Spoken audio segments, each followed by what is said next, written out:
Magandang araw po sa inyong lahat. Ako si Isabel Reyes, ang host ng Ang kwentong ipahahayag ko ngayon ay ang nakagugulat na katotohanan ng isang babae na natuklasan ang nakakakilabot na balak ng kanyang pamilya sa batas. Malaya kayong makomento ng inyong masalobin at opinyon. Simulan na natin ang kwento ngayon. Magandang araw po. Ako ay isang babaeng nasa huling bahagi ng 30 taon at nagpapatakbo ng isang medyo malaking kape sa lupa ang isang 3 palapag na komersyal na gusali na minana ko mula sa aking mga magulang na matatagpuan sa isang sikat na kaya sa Quezon City. Ang gusali ay nasa mabuting lokasyon malapit sa isang pangunahing palengke at mga opisina, kaya ang mga nangungupahan ay hindi kailanman nakukulang. Nagpakasal ako sa aking asawa sa pamamagitan ng pag-ibigan. Si Marco ay isang ordinaryong supervisor sa isang katamtamang laking kumpanya sa Makati. Sa labas, siya ay mukhang mabait at mapagmahal, ngunit pagdating sa mga bagay na may kinalaman sa kanyang pamilya, lagi siyang bulag na nagtatanggol sa kanila. Ang aking biyanang si Tita Nena ay isang tipikal na mapagimbot at mapangaping babae. Ang kanyang anak na babae at kapatid ni Marco, si Marichel, ay punong kapalaluan kahit na ang negosyong kanyang asawa ay halos bumabagsak na. Patuloy siyang nagsusuot ng mamahaling damit at nagdadala ng branded na bag. Sa karaniwang araw, kami ngang pamilya ngang aking asawa ay nagpapanatili ngang isang malamig ngunit magalang na relasyon, nagsasalita lamang kung kinakailangan at pinapanatili ang bawat isa sa kani-kanilang lugar. Ganun na ang aming buhay. Nagsimula ang lahat mga 3 buwan na ang nakalipas. Nang panahong iyon, ramdam ko ang matinding pagod ng katawan. Lumaki ang bilang ng bisita sa aking kape at dahil pinilit ko ang aking sarili, naging napakahirap na gumising tuwing umaga. Buong araw akong nahihilo at walang lakas. Marco, nagpasyedule na ako ng check-up bukas ng umaga sa ospital. Gusto kong magpatingin. Ospital? Bakit? May matindi bang nararamdaman? Kapansin-pansin nga na maputla ang mukha mo kamakailan. Napapagod lang siguro ako, pero tuloy-tuloy ang pagkahilo at kawalan ng lakas. Ipapahinga ko muna ang kape sa aming part-timer ng umaga at pupunta na ako. Tama iyon. Kung may mangyari, tumawag ka agad. Nandun ako sa meeting bukas ang umaga kaya hindi kita masasabayan. Pasensya na, ayos lang. Mag-alaga akong sarili ko. Magkonsentrate ka sa trabaho mo. Kaya pumunta ako sa ospital ng mag-isa. At 1 linggo ang lumipas habang hinihintay ang nga resulta ng mga pagsusuri. Nang araw na dapat na may bigay ang mga resulta, habang naghahanda si Marco para sa trabaho, biglang lumapit siya sa akin. Ngayon yung araw na maririnig mo ang resulta, di ba? Oh, maglalabas ako, ne counting, oras ne hapon para pumunta. Aalis na akong kalahating araw at pupunta sa ospital para sa iyo, abala ka naman sa kape. Bakit pa? Ang iyong sariling resulta ay dapat marinig mo mismo at may gustong tanungin ako ng personal sa doktor. Hindi. Kaya ngang mag-asawa na gawin iyon para sa isa't isa. Dinggin ko ng mabuti ang lahat at sabihin ko sa iyo, manatili ka na lang sa kape. Pagod ka na eh. Sa karaniwang araw, hindi siya kailanman ganito kahihingi. Medyo kakaiba ang kanyang labis na pagmamalasakit. Ngunit dahil siya ay nagpursige na gawin ito para sa akin, tumango na lang ako at pumayag. Nang hapon na iyon, bumalik si Marco mula sa ospital na may matinding mukha. Hindi tulad ng dati, maputla ang kanyang kulay. Bakit ganyan ang mukha mo? May problema ba? Ha? Hindi, wala. Hindi mukhang walang problema. Ano ang sinabing doktor? May hindi magandang nangyayari ba sa akin? Sabi ng doktor mo, sobra kang nagpapagod kaya mataas ang iyong liver enzymes at inflammation markers. Kailangan mong magpahinga ng husto. Ganoon ba? Akala ko may malaking sakit na. Bawasan ko na ang oras sa kape at magpapahinga na. Mula noon, nagbago ng ganap ang ugali ng pamilya ng asawa ko. Ang nga taong bihirang dumating maliban nung pista opisyal o kaarawan ay biglang nakpakitang napakalaking kagandahang loob sa akin. 3 araw pagkatapos, nang nakatapos na ako sa kape at umuwi na, nakita ko sa harapan ng pintong bahay ang isang malaking basket ng pagkain at maraming lalagyan ng ulam. Nang sandaling iyon, tumawag si Tita Nena. "Nandun ka na ba?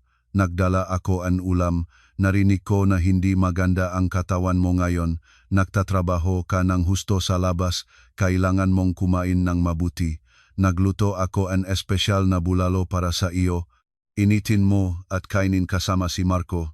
"Ay, hindi na kailangan, tita. Salamat naman. Kumain kayo na mabuti ah." Pagkatapos tapusin ang tawag, kakaibang pakiramdam ang dumating sa akin.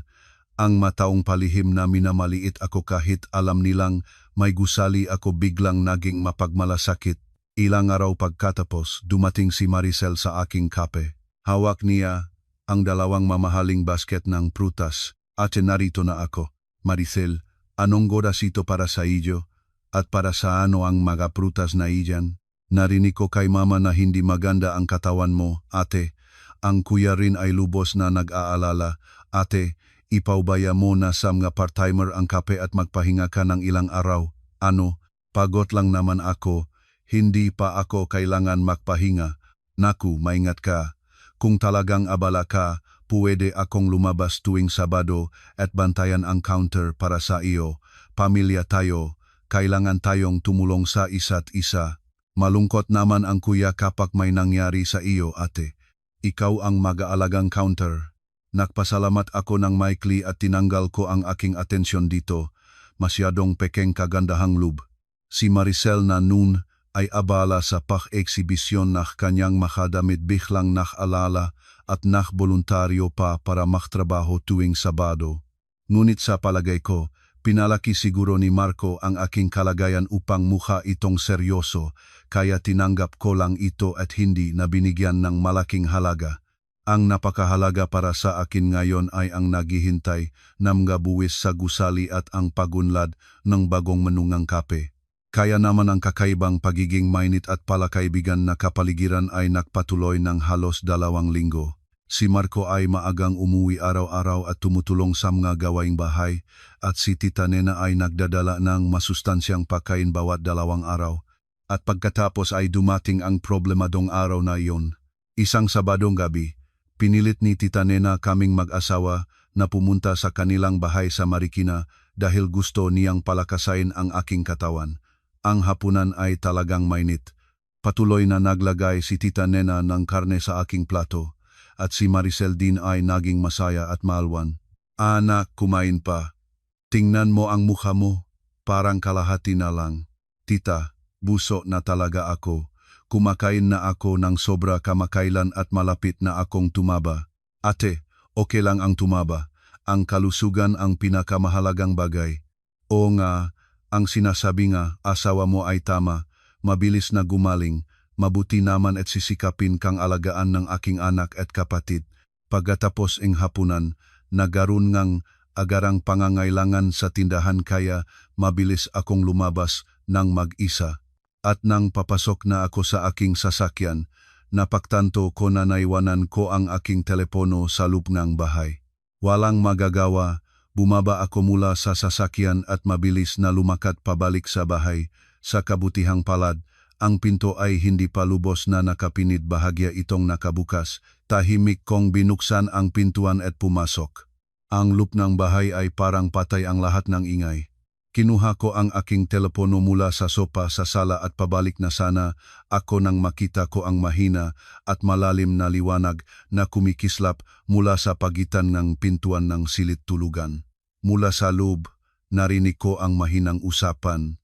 Sa una, akala ko ay nag-usap lang ang pamilya, ngunit ang boses ni Tita Nena na narinig ko ay naging sanhi ng pagsugal ng aking katawan. "Anong magagawa natin? Namamatay na naman siya. Kaya itago natin ang lahat hanggang sa oras na iyon. Kapag inilipat na ang titulong gusali sa atin, tapos na ang lahat." Parang tinamaan ng malakas sa ulo. Namamatay daw ako. Titulong gusali. Nagsimulang tumibok ng mabilis ang aking puso. Tahimik kong lumapit sa pintuan ng silid tulugan. "Mama, totoo ba na ang malaking gusali na iyon ay mapupunta kay kuya? at tiyak na babayaran ng kuya ang lahat na aking utang. Halos mamatay na ako sa mga tawag ng manakpapaningil. Huwag kang maingay. Hindi pa tapos ang mga papeles. Kailangan pang tapusin ng abogado nating si Attorney Bongbong. Narinig ko rin ang boses ng isang lalaking hindi ko kilala. Huwag kayong mag-alala. Hindi ito ang unang beses ko gumawa ng ganitong bagay. Kapag dinala ninyo ang selyo ng asawa ninyo, gagawa ako ng mayos na dokumento para sa inyo ang authorization letter at donation contract. Walang problema kahit anong mangyari sa asawa ninyo pagkatapos. Lahat ng legal na bisa ay mayos kong gagawin. Salamat, attorney. Napapagod na talaga ako sa pag-aakit sa manugang ko. Matigas ang ulong babaeng iyon, mahilig magpanggap na matalino, ngunit sa huli, ibibigay naman niya ang lahat ng kayamanan niya sa ating pamilya kapag namatay siya. Ito ay tunay na biyayang Diyos. Mama, dalhin mo na ang baso nga alak dito sa akin. Nanginginig ang aking makamay, dahan-dahan ko na ngayong itinula ng kaunti pang ang pintuan ng silid tulugan. Ang tanawin sa loop ay talagang parang impyerno. Ang aking asawang si Marco, si Tita Nena at si Marichel ay naktaas ng magagarang baso ng alak at naktatawanan. At sa mababang mesa ay may makapal na mga dokumento at isang lalaki na nakasuot ng ternong Amerikana ang hawa ng aking opisyal na selyo at sinusubukan niyang i-stamp ang isang dokumento. Ang opisyal na selong iyon ay ang aking iniingatan sa kalaliman ng aking ligtas na kahon. Malinaw na ninakaw ito ni Marco ng lihim. Ang mainit na asawang nag-aalala sa akin. Ang mapagmahal na biyenang nagdadala ng masustansyang pagkain. Ang masayang hipag na nagboluntaryo para sa trabaho tuwing Sabado. Lahat ng iyon ay isang perpekto at nakakakilabig na palabas na ginanap upang agawin ang aking komersyal na gusali habang hinihintay nila ang aking kamatayan. Sa isang sandali, ang matinding galit at pakiramdam ng pagiging niloko, kasama ang maaraw na ipon na pagod at pagkahilo, ay sabay-sabay na bumuksak sa akin. Naging itim ang aking paningin at nahimatay ako. Kulog. Ang malakas na tunok na ginawa ko habang nangihimatay at humawak sa pintuan ay nagpabago ng tingin ng 4 na taong nag-iinuman sa silid. Ha? Manugang. Ang tunong basong alak na nahulog at nabiyak ay sabay sa aking ganap na pagkatumba sa malamig na sahig ng sala. Iyon ang simula ng nakaraang pagbabago ng aking buhay. Gumising ako sa maliwanag na ilawng kisameng emergency room. May amoy ng disinfektante sa hangin at sa tabi ko ay nakatayo si Tita Nena at si Marco, parehong umiyak ng labis. Ang mataong ilang sandali lang ay naktaas ng baso ng alak sa loob ng silid tulugan upang ipagdiwang ang pagnanakaw ng aking gusali habang nagpapanggap na nag-aalala sa akin. Lumipas ang alap sa aking dibdib, ngunit ganap kong itinago ang aking ekspresyon. Kahit ngayong humabol sa kanila, nanlalaban ang mga ito. Upang makuha ang tiyak na patunay at magtayong bitag, kailangan kong ganap na kumilos na parang tinanggap ko ang kanilang pagsisinungaling. Nay, gising na pala ito. Salamat sa Diyos. Asawa ko, okay ka na ba? Ano ba ang nangyari sa akin? Naalala ko pa ang pagbubukas ng pintuan at pagpasok at pagkatapos ay naging itim na ang lahat. Maga 3 oras ka nang nahimatay. Kailangan mong magpahinga. Sinabi ngang doktor na kailangan mong ganap na magpahinga. Ganun. Bakit ka umiyak, tita? Pati ikaw ay namamaga ang mga mata. Ana, sobrang takot ko. Natagal ka bago gumising. Simpleng pagkahimatay lang naman, di ba? Kailangan pa ba akong manatili dito? Oo, simpleng pagkahimatay. Ngunit dahil hindi ka gumising ng matagal, labis kaming natakot. Manatili ka muna dito ng ilang araw. Pumahinga ka. Habang pinapanood ko ang kanilang labis na pagpapanggap, tahimik akong nangatua sa sarili ko. Kumpiyansa nilang mamamatay ako at inaabangan nila ang pagkakataon na makuha ang aking gusali, ngunit nagpapakita silang ganitong pakikiramay, ang kawalang hiyaan nila ay walang kapantay. Nagpasya akong magpahinga ng kaunting panahon sa ospital at tahimik na pumayag. Nakita ko silang nagpapalitan ngang nagpapahayag na tingin at nag-alingas-ngas ng kaluwagan. Kinabukasan ng umaga, pagkatapos umalis sa trabaho si Marco, nagbihis na ako mula sa damit pasyente at agad na nag-discharge. At tuloy-tuloy na pumunta sa ospital kung saan ako nagpatingin. Kailangan kong malaman kung ano ang eksaktong narinig ni Marco mula sa ospital na naging dahilan upang tiyak siyang akala akong malapit ng mamatay. Pagkatapos maghintay ng 2 oras ng walang appointment, natugunan ko ang aking doktor. Anong bagay ang nagdala sa iyo dito ng walang abiso? Nakpadala kaming ang mensahe sa iyong asawa para pumunta at dinggin ang mga resulta, ngunit hindi siya dumating. Doktor, ano talaga ang aking diagnosis? Parang may tinatago sa akin ang aking asawa. Sabihin mo sa akin ng walang palya ang lahat. Nagpapagod ka ba kamakailan sa pag-operate ng iyong kape? Napakataas ng anemia mo at natuklasan ang isang benign tumor sa iyong matris. Dahil sa laki nito, malamang na nagdudulot ito ng pagkahilo. Hindi ito banta sa buhay. Magtatakda lang tayo ng petsa at isang simpleng operasyon para alisin ito at agad na maari kang bumalik sa normal na pamumuhay. Kapag sinamahan ng gamot, mabilis kang gagaling. Benign tumor po, hindi malignant. Nagtawag kami sa iyong asawa dahil hindi ka sumasagot ng telepono. Sinabihan namin siya na malaki ang posibilidad na hindi ito seryoso at iminungkahi naming pumunta kayo at makinig sa paliwanag ng doktor. Ngunit nang marinig ng iyong asawa ang salitang tumor, biglang nag-init siya at nagtanong kung wala na bang pag-asa ang asawa niya. Kahit gaano kaming nanghikayat na pumunta at makinig, hindi na siya bumalik sa ospital. Nang hihinayang natawa lang ang maibigay ko. Dahil sa 2 salitang tumor, gumawa si Marcong sariling kwento ayon sa gusto niya. O baka, talagang labis na ninanais niyang maging totoo ang kanyang akala para malaro niya ako bilang isang may sakit at makipagtulungan sa kanyang pamilya upang madaling makuha ang aking komersyal na gusali. Kinuha ko mula sa doktor ang buong pahinang diagnosis na may nakasulat na simpleng benign tumor. Ito ang perpektong sandata na magpapawasak ng kanilang walang kwentang pangarap.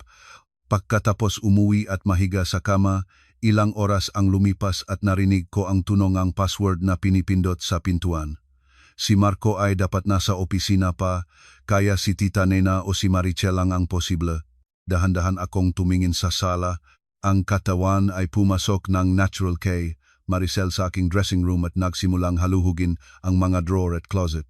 Tahimik akong lumapit sa likod ni Maricel. Ay, ang limited edition na bag na ito gusto ko itong dalhin. Wala na rin namang gagamitin dito. Isasama ko na lang. Ang mga hikaw ay maganda rin. Marichel, nandito ka sa bahay ngang iba at ano ang ginagawa mo? Ilagay mo agad iyan at lumabas ka. Sa aking boses, nagulat si Maricel at lumingon. Sa kanyang kamay ay ang aking branded na bag at kuwintas. Naku ate, nakpa-ospital daw kayo. Kailan kayo dumating? Baka makaroon ng alikabok ang bak ninyo habang wala kayo, kaya inalakaan ko lang. Bakit ikaw ang mag-alaga ng aking bag? At kung mag-alaga ka, paano mo alam ang password ng aming bahay para makapasok ng hindi nakpapaalam? Ito ay malinaw na pagsalakay sa bahay at tangkang pagnanakaw. Ilagay mo iyan at lumabas ka agad. Kung hindi, tatawag na akong pulis ngayon din. Naku, ate, talagang napaka-oa mo. Kami ay pamilya. Hindi maaring hindi mo mahiram ang isang bag sa kapatid ng iyong asawa. Ang kapatid ng asawa ko man ay hindi pwedeng manghiram ng gamit ng hindi nagtatanong. Ilagay mo na at lumabas. Nakasimangot si Marichel habang hinihila ang bag sa sopa at lumabas ng may malakas na hakbang. Ang mapagpalakin at palalo si Maricel nang narinig niya ang balita ng aking karamdaman. Agad na ninasa ang aking mga gamit. Nang gabing iyon, umuwi si Marco mula sa trabaho na may seryosong mukha at umupo sa tabi ko. Narinig ko ang nangyari kanina. Alam kong na-stress ka, ngunit ang aking kapatid ay nag-alaga lang iyong nga ari-arian at ginawa niya ito ng may mabuting intensyon. Ang tawag ba natin sa pagpasok ng walang pahintulot at pagkuha ng gamit na pag-aari ng iba ay mabuting intensyon? Tiyakin mo na hindi na maulit ito. Kung maulit, tatawagan kong pulis.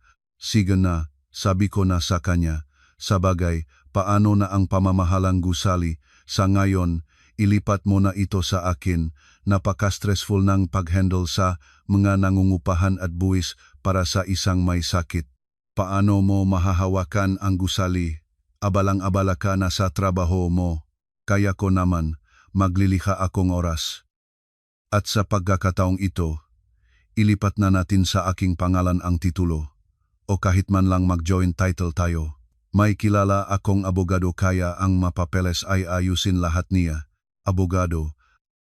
Ang pekeng broker na hawak na aking selyo sa silid-tulugan ilang araw na ang nakakaraan siya iyon ang pinag-usapan.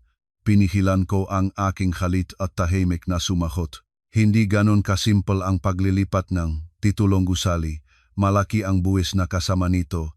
At bakit ko ililipat ang aking gusali sa pangalan mo? Wala akong gana para doon. Matigas talaga ang ulo mo. Ginagawa ko ito para sa iyo. At hindi ka magtitiwala sa iyong asawa. Sa pag-asawa, walang akin o iyo. Ihanda mo ang selyo mo bukas at ayusin na namin ang lahat ng papeles. Nagpasok si Marco sa silid-tulugan ng may hambok pagkatapos sabihin iyon. Nang susunod na araw pagkatapos umalis si Marco sa trabaho, nagtawag ako sa isang dating suki nga aking kape si Mang Carding, ang mayaring isang maaasahang investigative agency. Hiniling ko sa kanya na imbestigahan ang mga kamakailang ginawa at kalagayan ng ari-arian ni Marco at ng kanyang pamilya. Kahit makano ang gastos, hilingin ko na matuklasan ang lahat, sino ang kanilang nakausap at anong plano ang kanilang binalangkas. Ilang araw pagkatapos, nagsalubong kami ni Mang Carding sa isang sulok ngaking kape at ibinigay niya sa akin ang isang makapal na sobreng madokumento. Ang nilalaman ng ulat ay lakpas sa aking inaasahan sobrang kadusta-dusta. Hindi pala lubok sa utang si Marco kundi nabulak siya sa kasangkapan at kasakiman. Malapit na siyang bumili ng mamahaling dayuhang kotse mula sa isang showroom sa BGC.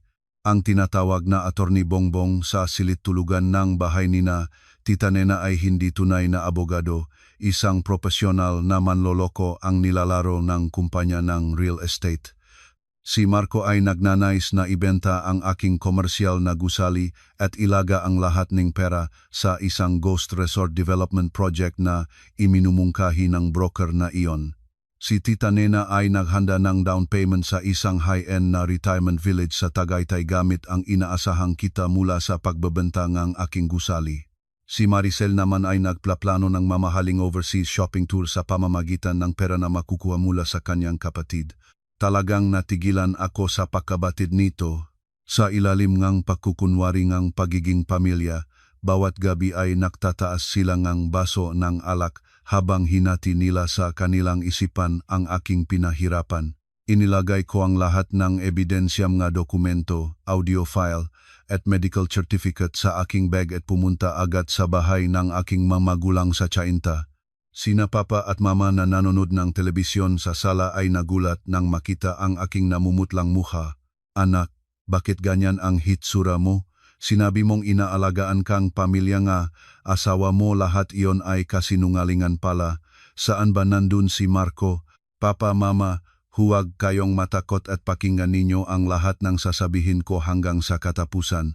Isa-isa kong inilabas ang medical certificate ng aking doktor, ang ulat ng investigative agency tungkol sa pakikipagtulungan ni Marco sa manloloko at ang audio recording ng lihim na pagdiriwang sa silid-tulugan ng bahay ni Tita Nena.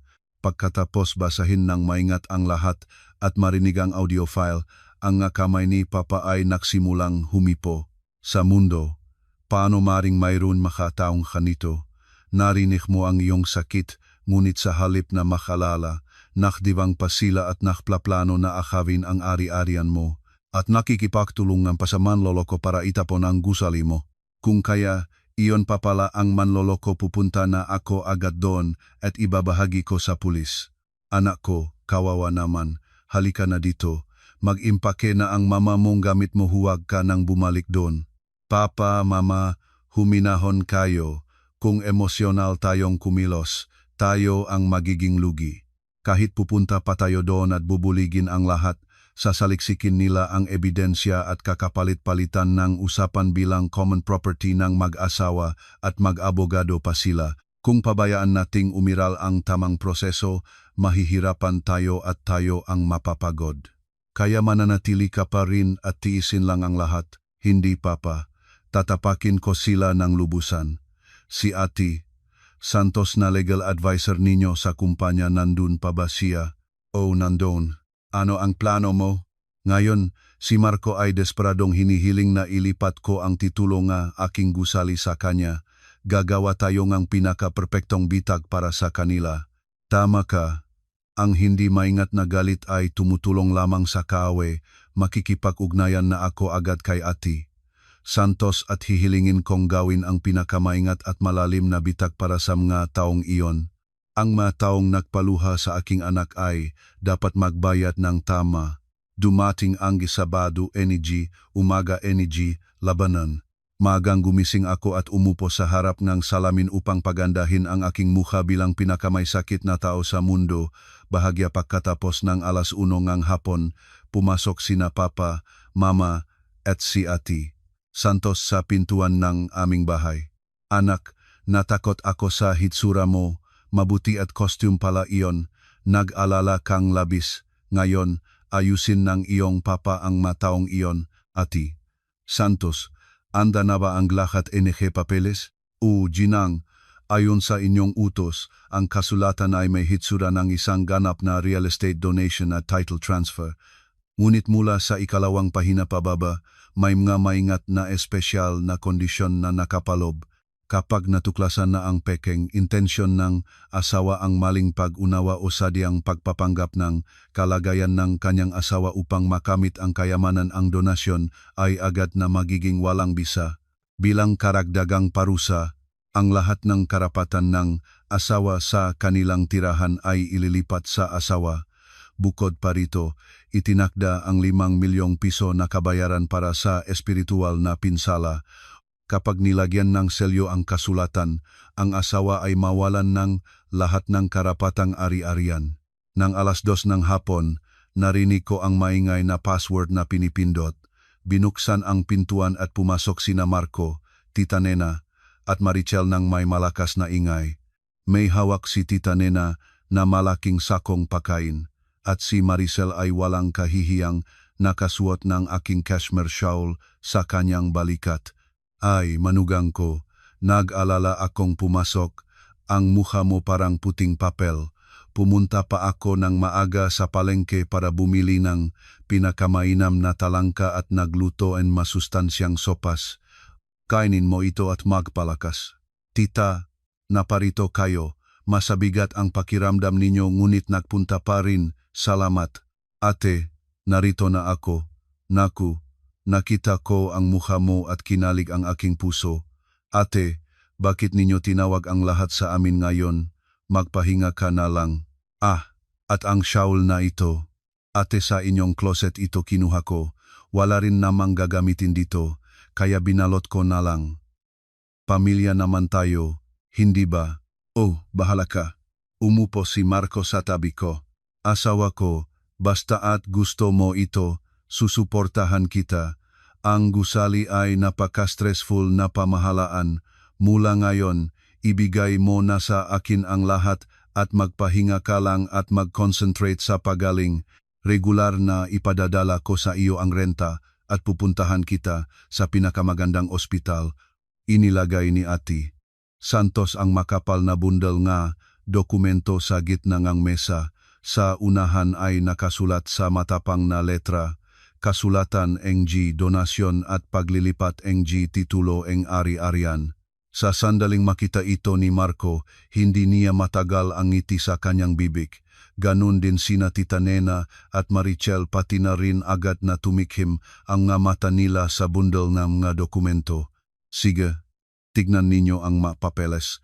Nandito ang lahat ng detalye ng donasyon ng aking komersyal na gusali sa aking asawa. Dahil sa halaga ng ari-arian, napakahabang pahina ang dapat basahin. Kapag walang problema, lagyan ng selyo sa huling pahina. Totubang nagpasya ka.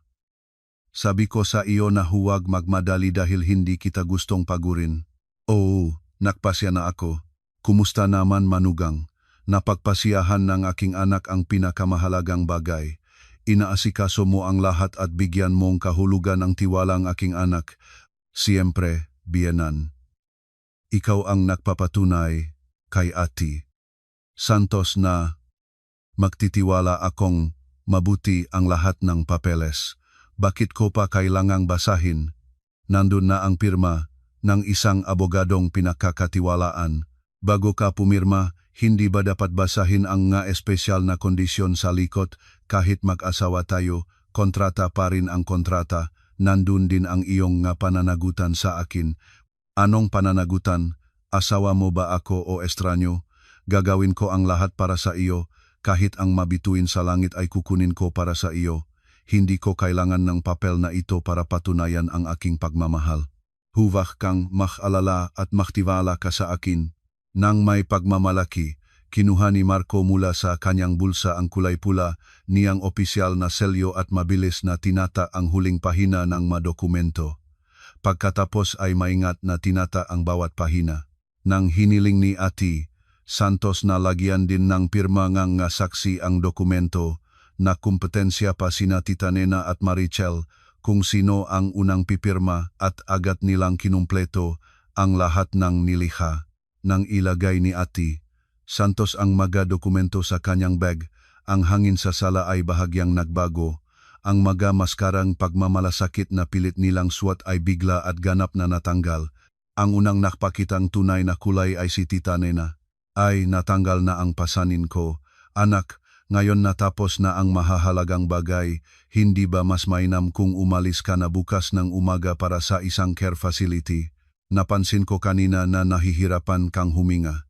Hanggang kailan ka mananatili sa malaking apartment na ito at papagurin si Marco? Tita, ano ang sinasabi mo iyan? Sa labas ngang Maynila, may alam akong facility na maganda ang hangin at 10,000 lang bawat buwan. Ayusin mo na ang iyong kagamitan at pumunta doon. Iyon ba ang maririnig natin pagkatapos ng lahat? Manugang, kahit ginawa mo ito, hindi namin hahayaang iusog ang aking anak sa care facility ng ganon. Tatay, maging makatotohanan. Ang aking anak ngayon ay may-ari ng malalaking gusali. Abala siya sa labas at mag-aagap ng may sakit na asawa sa bahay gaano siya kapagod. Mas mainam kung ang lahat ay makomportableng mabuhay ng hiwalay, hindi ba? Marco, anong ibig sabihin ng sinabi ng iyong mama? Mama, ingatan ang salita sa harapan ng gabianan. Asawa ko, huwag mong seryosohin ang sinabi ng mama ko, nakikiramay lang siya. Bukod pa rito, tungkol sa kape sa unang palapak ng gusali abala ka na at abala na rin ako sa trabaho. Bukas, ibigay mo na ang susi kay Maricel. Ate, tama iyon. Magsisimula ako bukas ng umaga at susuriin ang lahat mula sa cash register. Ate, huwag ka nang mag-alala at sa pagkakataong ito, ibigay mo rin sa akin ang password ng iyong safety box. Kapag umalis ka sa care facility, wala naman kang gagamitin ng diamante. Gagamitin ko ang iyong singsing habang nandun ka. Ang masalita nila ay puno ng habag at kasakiman. Namumula na ang mukha ng aking mga magulang at si Papa ay mahigpit na nakikimpon ng kanyang kamao.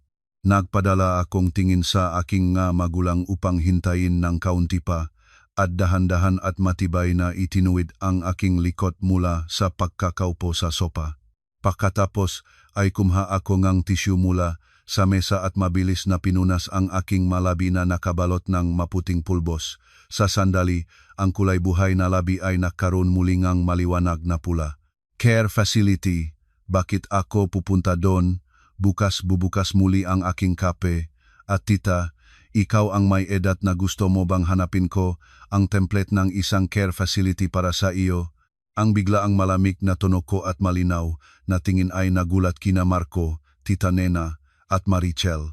Ang manugang na halos namamatay kanina ay biglang bumuhay muli mula sa isang tisyu lamang at malinaw na nagsasalita. Asawa mo, bakit ka bigla ganyan? Bakit biglang maganda ang mukha mo? Kailan ba ako sinabing may sakit? Ang pagkakamali ay mo, hindi ko.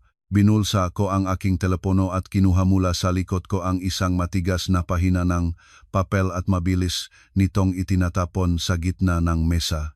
basahin ninyo ng mabuti. Simpleng benign tumor sa matris. Isang simpleng operasyon na magtatanggal nito, isang magaang na sakit. Nahimatay ako dahil matinding anemia, ngunit dahil narinig mo lang ang salitang tumor at tumakas mula sa ospital ng hindi nakinig sa paliwanag ng doktor, sumulat kang sariling dula sa iyong isipan. O baka naman, labis mong ninanais na maging totoo ang iyong pinaniniwalaan para mailaro mo ako bilang isang may sakit at makipagtulungan sa iyong pamilya upang madaling makuha ang aking gusali. Nakinig ka ba? Ano? Simpleng. Kaya hindi ka namamatay. Ay naku, ang mapangakit na ito. Ikaw ang nag-imbento ang kasinungalingan at ngayon sinasabi mong kami ang manloloko. Kinuha mo ang ari-arian ng aking anak. Tita, ang ari-arian ko ang aking ari-arian, hindi sa inyong anak. Ang pandaraya ay ginawa ninyo, hindi ko. Ate Santos, basahin ng malakas ang espesyal na kondisyon sa likod na bahagi nga kasulatan na pinirmahan ni Marco kanina. Kinuha ni Ate Santos mula sa kanyang bag ang nga dokumento at binuksan ang nga ito at pagkatapos ay nagbasa sa isang malinaw at solemneng boses. Espesyal na kondisyon, Seksyon 3. Ang tatanggap ng donasyon, ang asawa, ay kinikilala ang lahat ng sumusunod na sadyang binalibali ang katotohanan ng kalagayan ng asawa at sinikap na agawin ang ari-arian ng asawa sa pamamagitan ng pakikipagtulungan sa isang pekeng abogado, payphone mga opisyal na dokumento at pagnanakaw ng opisyal na selyo. Seksyon 4. Dahil sa pananagutang ito, ang kasulatan ngang donasyon ay agad na magiging walang bisa mula sa oras ng pagpirma at ang asawa ay dapat magbayad ng 5 milyong pisong kabayaran para sa espiritual na pinsala na dulot sa asawa. Bukod pa rito, ang asawa ay dapat ilipat ang lahat ng kanyang karapatan sa kanilang tirahan sa asawa. Kung hindi matupad ang maito, lahat ng nakaangkop na ari-arian ay isasailalim sa forced execution. Nang matapos ang pagbasa, isang ganap na katahimikan ang nanaig sa sala. Ang mata ni Marco ay halos lumabas at ang kanyang malabi ay namutla at nanginginig. Si Tita Nena ay hindi makasalita sa gulat at nagngangalang. Si Maricel ay bumaba at nagtatakip ne kanyang ulo sa kanyang mga kamay. Ito ay walang katuturan. Kailan ko inamin ang aking krimen? Ano ito? Hindi kita pinilit, ikaw mismo ang nakpirma. Ikaw ang nagdesisyong hindi basahin ang mga kasulatan at agad na tinatak at hindi ko ginawa ang lahat ito ng walang ebidensya. Kinuha ko ang aking telepono at pinindot ang play button. Sa pamamagitan ng speaker ng telepono, ang nakakakilabig na pag-usap na naganap sa silid tulugan ng bahay ni na Tita Nena ilang araw na ang nakakaraan ay kumalat ng malakas sa sala. Namamatay na siya kaya itago natin ang lahat hanggang sa oras na iyon. Attorney Bongbong, kapag dinala ninyo ang selyo ng manugang ko, gagawa ako ng maayos na kasulatan ganap na legal at walang problema. Nang tumagas ang audio file, ang mukha ni Marco ay naging kulay abo. Ang opisyal na selyo na ninakaw niya mula sa aking kahon upang gamitin kasama ang pekeng abogado, ito ang perpektong patunayang kanilang pakana. Ang opisyal na selyo mo na ninakaw, ang natawag mo kay Attorney Bongbong. Ang buong plano ninyo kasama ang resort investment scam, lahat ay nakuha ko na. Alam ko rin na nagbigay kang surety bond sa pangalan mo para sa pabrika ng asawa ni Maricel. Lahat ay nandun. Kuya nalaman na niya kahit ang surety bond. Maricel, tumahimik ka. Ginawa mo sa iyong sariling makamay ang lahat ng ito, niloko kang broker, nawalan kang pera, at ngayon ay nilagyan mo ngang selyo ang iyong sariling kapahamakan. Mga walang habas na nilalang, pinakpawisan ng dugo ng aking anak ang ari-ariang iyon at gusto ninyong angkinin ng libre. Paano kaya ninyo nagawa ang ganitong kasamaan? Nang malaglag na ang lahat, malalaman na ninyo ang kabayaran para sa lahat. Ate Santos, bukas ng umaga pagbukas na korte, ay file na ang lahat at isumite ang kahilingan para sa foreclosure ng ari-arian. Tita, ang shawl ko na suot mo ibalik mo na. Nang mabilis na natapos ang legal na hakbang, ang aking telepono ay walang tigil na tumutunog. Pangalan ni Marco ang nasa screen. Sinimsim ko muna ng mahinahon ang aking kape at pagkatapos ay pinindot ang sagot. Ano ba ang ginawa mo sa akin? Tinawag ako ng HR department sa trabaho. Sinabi nila na may garnishment order sa aking sahod. Lahat sila ay nakatingin sa akin parang kriminal. Hindi ko na maharap ang mga katrabaho ko. Talagang gusto mo akong mapahiya sa harap ng lahat. Ang iyong pagkapahiya ay ginawa mo mismo, hindi ko. Isang legal na order na pinadala ng korte, bakit ka nagagalit sa akin? Nakalimutan mo na ba ang 5 milyong pisong kasunduan na pinirmahan mo kahapon? Mahal mo ba talaga ang tao, hindi ka na may pakiramdam? Ilang taon na tayong mag-asawa. Sa isang gabi, gustong-gusto mo akong tapusin. Pakikinig ka ba noong nag-inuman kayo sa silid-tulugan habang hinihintay ang aking kamatayan?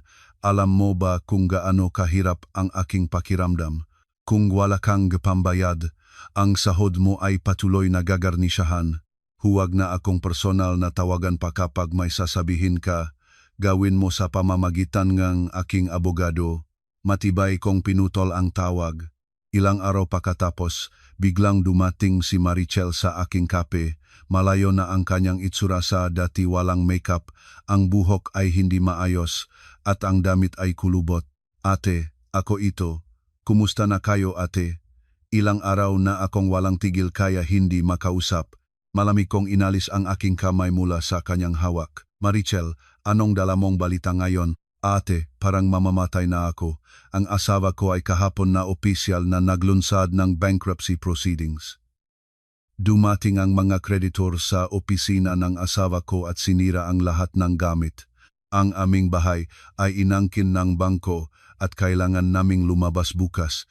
Marichel, bakit dito ka nagrereklamo ng iyong personal na problema? Mula nang naksuot ka ang mahal na damit at sumakay sa mahal na sasakyan, naghanda ka na sa ganitong kahihinatnan. Hindi ba? Alam ko, ate. Nagkamali ako. Sinubukan ko ring makipag-usap sa kuya, ngunit sinasabi niyang abala rin siya at hindi man lang siya sumasagot ng tawag ko. Huwag kang humihingi ng simpatiya sa akin. Kahit umiyak ka pa dito sa harapan ko, ni isang tulo man ang luha ko ay hindi kikilos para sa iyo. Nung nakita mo ang pagkakataong yumaman mula sa aking kasakit, nasaan ang iyong prinsipyo? Ngayon ay tinatanggap mo ang kabayaran ng iyong kasakiman. Lumabas ka na sa aking tindahan bago pa kita ipabilis ng pulis. Nginangan ni Marichel ang kanyang labi at uya na tumakbo palabas ng kape. Isang buwan pagkatapos, naganap ang unang mediation session sa korte. Nang pumasok ako sa silid, pinagtiyagaan kong makita ang kabaliktaran ng mga mukha ni Tita Nena at Marco. Talagang hindi ko napigilang magtawa. Si Marco ay halos walang tulog sa mga nakaraang gabi. Ang kanyang mamata ay namamaga. Si Tita Nena naman ay wala na ang dating kalingkingan niya at mukha siyang isang lola na yumuko na ang likod. Nang pumasok ako, agad na nagapela si Marco sa mediation officer. Ginong officer, lubos akong nakdurusa ng kasamaan. Ang kasunduan ay hindi valid. Pinilit ako ng asawa ko, kasama ang kanyang ama at abogado, sa isang napakatensyonang kapaligiran at pinilit akong pumirma. Hindi ako binigyan ng sapat na oras para basahin ang mga dokumento, pinilit agad na nilagyan ng selyo.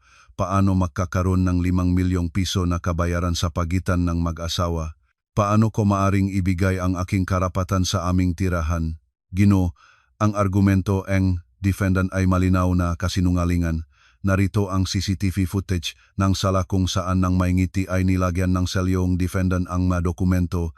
Ipinakita rin ng korte na tinanggihan ng defendant ang mungkahi ng plaintiff na basahin ang kasulatan at pinagsisimulan ang sariling kagustuhan ang pagpirma. Bukod pa rito, ang audio recording na nagpapatunayang tangkang pag-forge ng opisyal na dokumento ay naisumite na. Ginoong officer, iniloloko niya kaming lahat. Ang aming pamilya ay nagdurusa, ang manugang ko ay nagiging baliw sa pera at pinapahirapan ang buong pamilya. Tita, ang pagkasira ng inyong pamilya ay sarili ninyong ginawa. Kailan ko kinuha ang inyong ipon?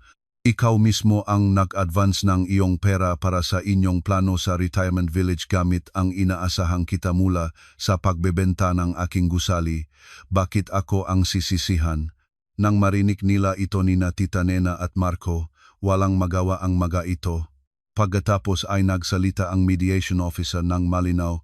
Ang argumento and defendant ay walang basehan, ang maebidensya at certified na kasunduan na isinumait ng plaintiff ay ganap na kinikilala. Ang defendant ay may obligasyon na agad magbayad ng 5 milyong pisong kabayaran sa espiritual na pinsala sa plaintiff at ilipat ang lahat ng karapatang ari-arian sa tirahan. Kung hindi matutupad ito, lahat ng nakaangkop na ari-arian ay isasailalim sa forced execution. Habang lumalabas sa korte, biglang harang ni Marco ang aking landas. Sa kanyang mata ay wala ng galit, ang lahat ay simpleng pagmamakaawa. Asawa ko, talagang pakiramdam ko ay mamamatay na ako. Tinanggal na ako sa trabaho. Araw-araw may tawag galing sa bangko dahil sa garantiya ko para sa negosyo ni Marichel. At ngayon ay nangkop na rin ang aking suweldo, wala na akong pambayat na kahit ano. Hindi mo ba makita ang aking pagdurusa? Puntahan si Papa at Mama at sabihin mong isang pagkakataon pa lang. Gusto mong pumunta sa tulay, pumunta ka. Wala akong dahilan para pigilan ka. Ang kahirapang nararamdaman mo ngayon ay katumbas ng kahirapang nararamdaman ko nang alam ko na hinihintay ninyo ang aking kamatayan at nagtataas ng basong alak para dito.